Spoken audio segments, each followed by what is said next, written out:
the LaxFactor podcast. What is up, college lacrosse fans? You are watching, I don't even know what number it is. It has been so long. I think we're pushing 283, 284 of the LaxFactor podcast. I'm your host, Ted Hoost. I'm back after a long hiatus. I apologize for my slightly disheveled, maybe homeless Grizzly Adams look, but we're in the Northeast here, upstate New York. Woke up to like 9 degrees or something like that outside, so I've got my holiday beard. I always tell people, or people will always ask me, hey, are you growing a beard for No Shave November whenever I have my beard in November? And it's like, nah, man, I'm just lazy, and I only shave once a month, and I get my hair cut maybe once every 2 months. So it is time for a shave and a haircut, though, because my 13-year-old daughter told me today, hey, Dad, you probably should get your hair cut. And I was like, you know what? I agree. And so next time you see me, next week, I will probably look a lot cleaner and a little bit less homeless. I'll look like I may actually pay taxes and contribute to society. But enough about me. Let's talk about some lacrosse. There's not a whole lot going on in the college lacrosse world right now. Fall ball's long over. I skipped right over that. I golfed through right into November, early November or something like that. But we are here. We are ready now to kind of talk about who's coming back, because I think the main thing and the thing I'm most excited about this season is we lost a lot of talent. College lacrosse bled top tier talent at every position. So no longer, we no longer have, O'Neal and Schellenberger and, Cormier and all these guys that have been lighting it up pretty much since they came into focus here. And for the first year in a while, we kind of have a almost complete changing of the guard in terms of offensive firepower. We have some new looks in goal that I'll talk about here today. But like pretty much to kind of get into it, though, what I want to talk about are the guys, seeing how we lost a lot of talent, especially on the offensive side of the ball. I want to kind of go through in these first couple of episodes and just talk about guys that I think are really, really good at lacrosse and that I think that are going to be big names to watch this year. If you pay attention to college lacrosse, none of the guys that I talk about here over the next couple of weeks are going to be a surprise to you. If you don't watch a shit ton of college lacrosse, or let's say you're really just focused in on the team that you support, then maybe you'll learn something today. But I'm not that douchebag that thinks I'm going to teach people a damn thing. So as always, be sure to like, subscribe, hit the notification bell if you're watching on YouTube. I'm going to try to start pushing more and more people. I actually make more money per view on Spotify. So for anyone who is not anti-Spotify, please go to Spotify, watch the podcast on Spotify. And you can listen and watch at the same time, all that crap, that helps. But otherwise you can go get this podcast wherever podcasts are distributed. I should be everywhere. If you listen someplace, if you traditionally want me on a platform that I'm not on, just let me know. I'll handle that. You can tell I'm out of practice and my segues are going to be really poor here today, but we're just going to run with it. I have no desire to two-take this. We're going to one-take the hell out of this thing and go with it. And then as always, you can go to LaxFactor.com. You can find all of the videos and the podcast there. We sell t-shirts and other things and swag either related to the show or not. So hit that up. And then we're going to put a real focus this year on the t-shirt portion because it is a good way to actually pay for this whole thing. So, as I say here, you can go get some t-shirts, College Club Lacrosse All-Star here. It's actually sold pretty well. I've been surprised. I'm waiting still to see a couple of these t-shirts out in public while I'm out and about. Hasn't happened yet, but it should at some point. So, all right. Without further ado, I'm going to talk about an attackman that I think is going to be big shit this year. I think he's going to put up huge numbers. I think he's going to potentially be a Tewaarton finalist by the time all is said and done. He's going into his senior year here at Harvard, and the first guy that I'm going to talk about here is going to be number 7, Sam King. Now, as a freshman, Harvard's leading scorer. The dude's been Harvard's leading scorer since he got there. In that season, he starts 13 games, puts up 25 goals, 21 helpers, shooting percentage of just 29.4%. He turned the ball over 30 times in that season with just 7 takeaways. So, that's a good freshman year, though. The shooting, what you want to see with a guy like him is you want to see the shooting percentage increase. Now, you don't always see that because sometimes these freshmen pop off, and in that first season, they end up overachieving a little bit. That second season, they get a little bit more attention, and then their shooting percentage goes down instead of up as their career goes out, as they get more attention and all that crap. Didn't happen. He was pretty consistent all season in that. Or here, let me see. Once again, I thought I was segueing into my next section, and I'm not.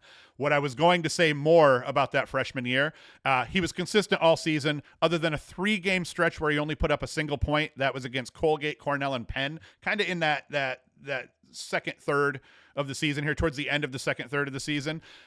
He struggled during that stretch, but he did follow that up, that 3-game slump up with a 5-point outing, 3 goals, 2 helpers against Princeton to ensure that Harvard got a shot at the Ivy League tournament.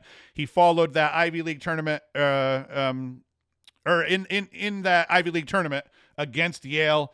1 goal, 2 helpers, 3 points, and then he played against Rutgers in the NCAA tournament and, had same point total, goal and 2 assists. So as a freshman, the dude played ball here.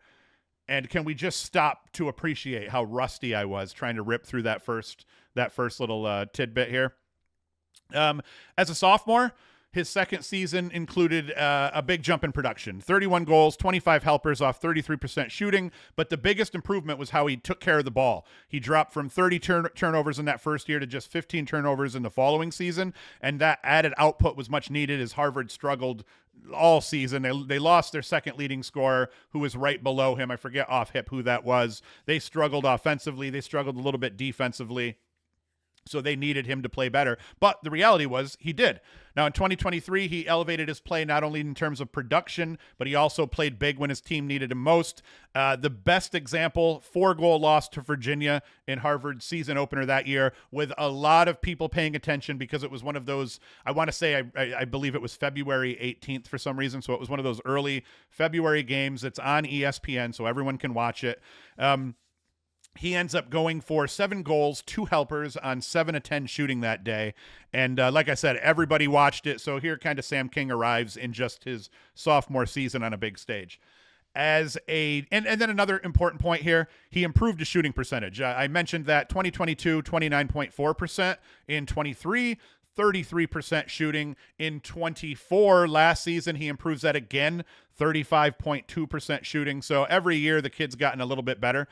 So let me continue to talk about him here. So that junior year, 2024, brought yet another big jump in his production, this time 38 goals, 35 helpers. You guys all know I talk about it all the time. I love 50-50 guys because those guys are just, they're the types of guys that you build a program around because they do everything. And in his case, he can dodge, he can score, and he plays a lot bigger than his 5'9" size would indicate here.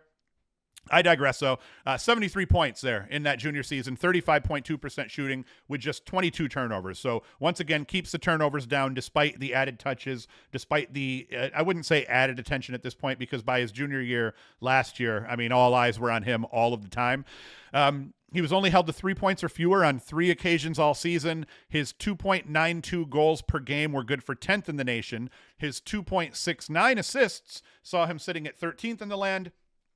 But when you combine those two stats together, that's 5.62 points per game. And by the season's end, he was the number 2 points getter in the nation behind only Matt Brandow of Yale. And I talked about Brandow a lot in that same way, too.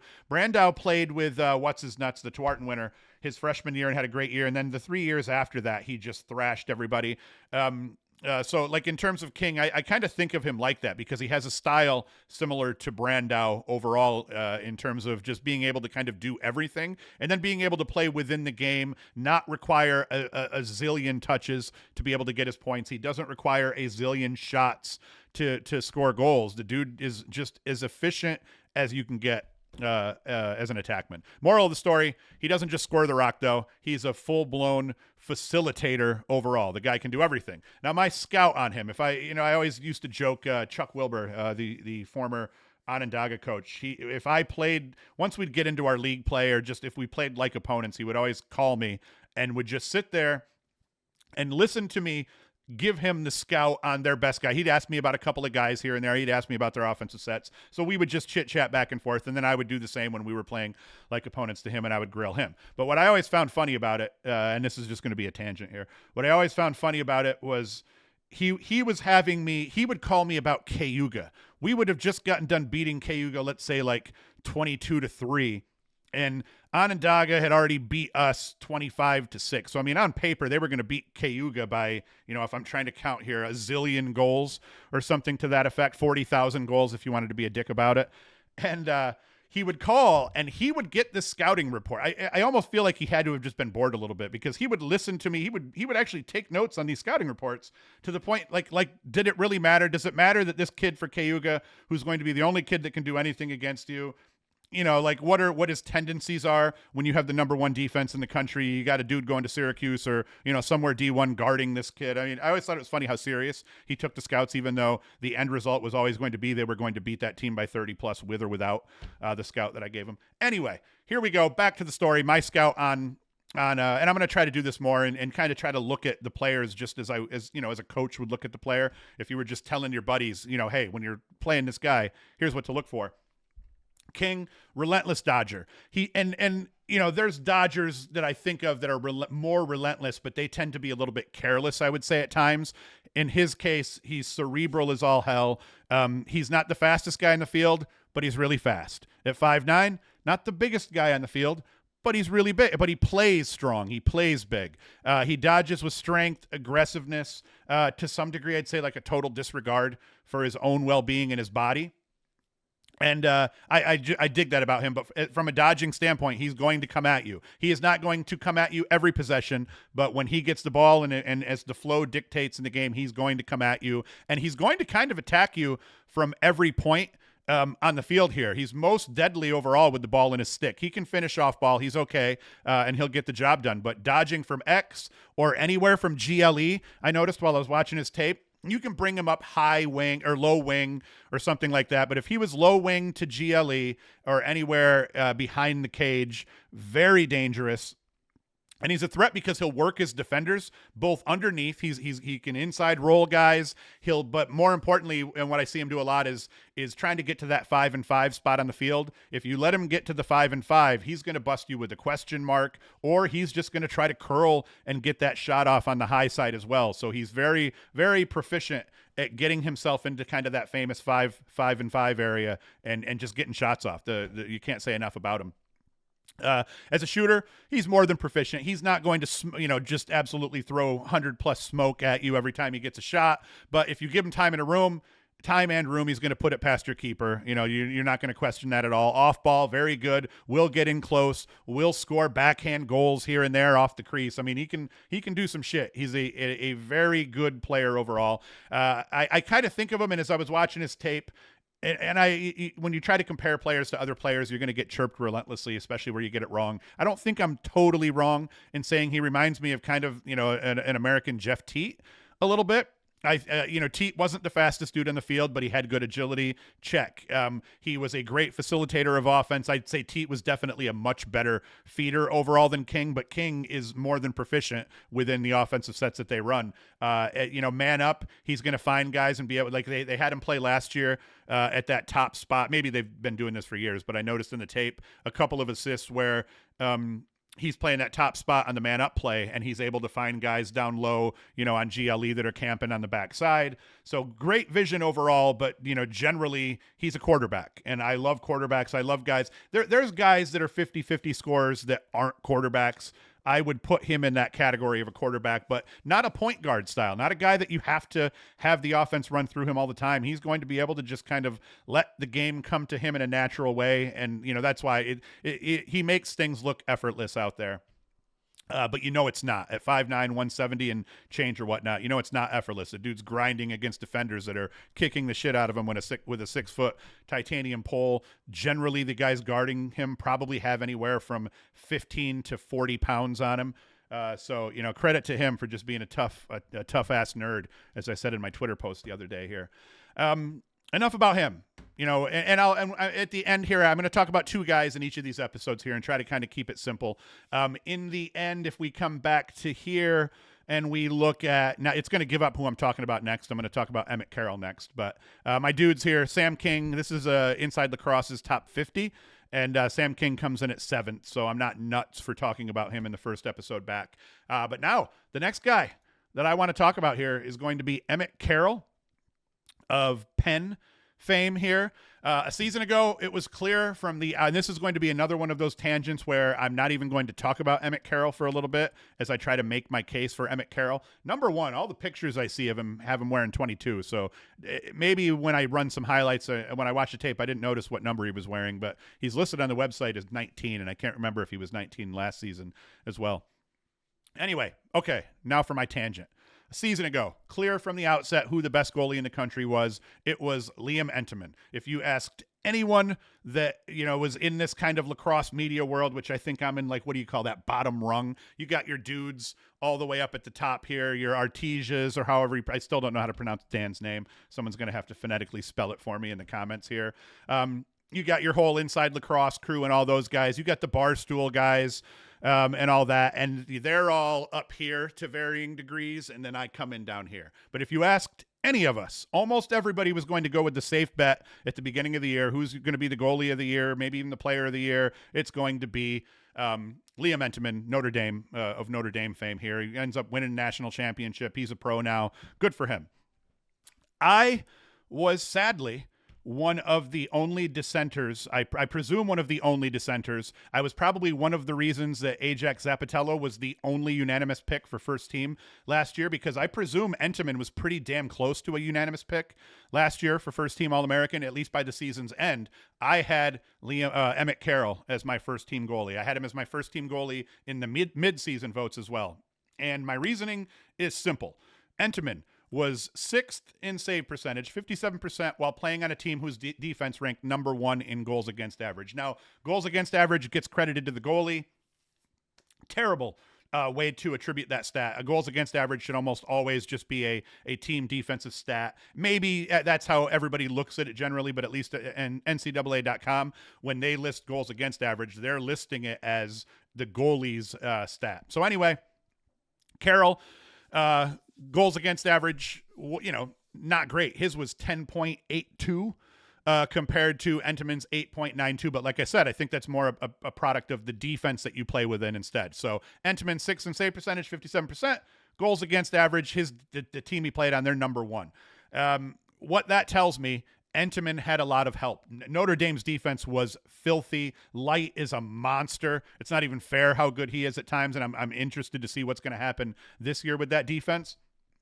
But he was the best goalie on the best team with the best defense, and I believe that statement is true. Now, what's also true is that Emmet Carroll led the nation in both saves and save percentage, 2 huge stats here. Now, the number of saves that you make ends up playing into some degree how good is the defense that you're playing for. But that save percentage, you can't fake the save percentage. And it's not like Penn didn't play one of the best schedules in the country, because they did and they do every year. So, you bundle those 2 stats together. I mean, their goals against number was 10.82. That's 27th in the nation. So he did not have a really good overall defense in front of him. Yeah, he's number 1 in save percentage, and that's and saves. I mean, the dude's just taking shots and he is stopping balls. When I'm putting a team together, the main factor I'm going to consider is the data. I'll factor heart and all these other intangibles later on once I have my kind of, hey, here's the guys that are really stopping balls at an efficient clip, or at a good clip. And then once you factor in those other intangibles, and that's where I think Entenmann wins a lot of hearts, is, he's a veteran leader who's been doing it for a long time, but he's never, and then you could talk about how he anchors the defense, how he controls the defense, how he talks to his defense, his composure. I think with Entenmann more than anything also is the big game, the big stage for Entenmann, like through that NCAA. He was not the best goalie in the country during the regular season. I think most would agree with that, but through the NCAA tournament, he was the best goalie in the country overall. And I think that's where he ends up getting that nod here. So I don't even know what I was talking about. Oh, yeah. So, I mean, if I'm putting a team together, what I see out of Carroll from a statistical standpoint, and then when you watch his tape, just an incredible goalkeeper. I think one thing I didn't write down, but this will be my tangent for him. When you play high school ball, or when you coach high school ball, you will often notice that the best goalie in your league or in your section, it doesn't always tend to be like an Entenmann, the guy that's on the best team with the best defense. A lot of times it's the dude getting shellacked and just the one that's facing shots and being tested all the time and that takes that shit seriously, they end up, so you got usually your best goalie, or at least the guy who's going to lead statistically is going to be on one of the middling teams to teams at the bottom. And I think in a case like this where Entenmann, he's not being tested nearly as often. So he doesn't have as much time to get into that flow and all of that stuff. But anyway, with a guy like Carroll, he was getting just shellacked all season, just a lot of shots. I think you can tie the fact that the Ivies actually, more recently have just had some of the best offensive players in the country. Also, you got to play Yale, you got to play Cornell, C.J. Kirst and company, and that's always going to hurt you. And now I'm going to be totally honest. I went on this tangent. I don't even know where the hell I was going with it. I completely lost my train of thought. And this is why generally I try to stay on script, because I was about to tell a story about high school goalies and how this relates and all that. And I completely forgot about it. So, screw it. Let us get back to the stats here. So Carroll, 2024, 706 shots faced, 255 saves, 58.9% save percentage. I don't like saying it like that. I got to figure out a better way to flow that together. He only had 2 games below 50% between the pipes, both Penn losses to Georgetown and North Carolina. He was only below 54% 4 of those 16 games. In Penn's Ivy League tournament semifinal win over Cornell, Carroll was good for 19 saves, 67.9% between the pipes. So when it comes time for me to submit my preseason All-American pick for, first team goalie, you guys all know who I'm going to pick. I'm going to pick Emmet Carroll. I think that last year, with me giving him that first team vote, do I think that do I think Entenmann was deserving of that first team nod that he got? 100%. Don't let this come off as me hating on Liam Entenmann, one of the best goalies in the game. He's going to be an incredible pro. But do I also think that all of the other media members got it wrong and that Emmet Carroll was actually the best amateur lacrosse goalie in the world in 2024? You bet your sweet ass I do. Dude is just absolutely incredible. All right. And then we come back here. We're going to look at this. Sam King, Harvard. He comes in at number 7, and Emmet Carroll comes in at number 4. Another one I'm going to talk about in the next video is Coulter Mackesy.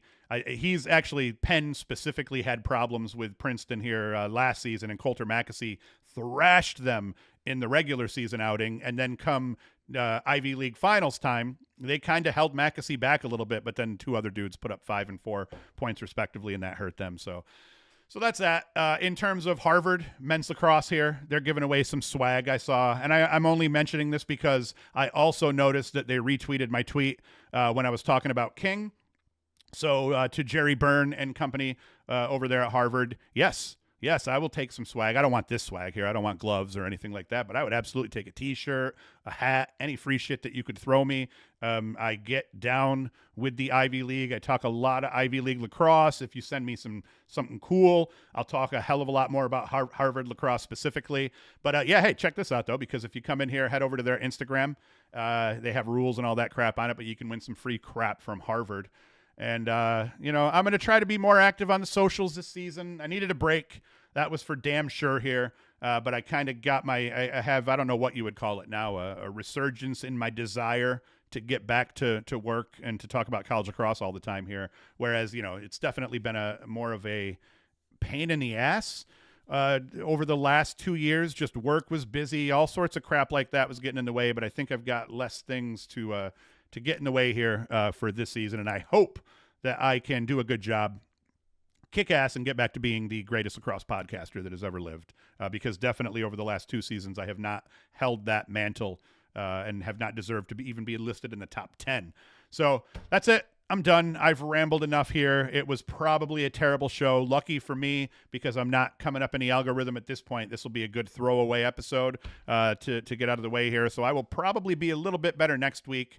But once again, next week, I'm going to talk about 2 more guys. I'm going to try to hit an offensive guy and a defensive guy, because I know you guys always complain I'm a little bit offensive heavy. So we're going to try to keep it fair, talk offense, talk defense, and all that good stuff. And I'm going to try to maybe bring some more guests and collabs on here and there. So we'll see how that goes. But that's it. As always, thank you for listening.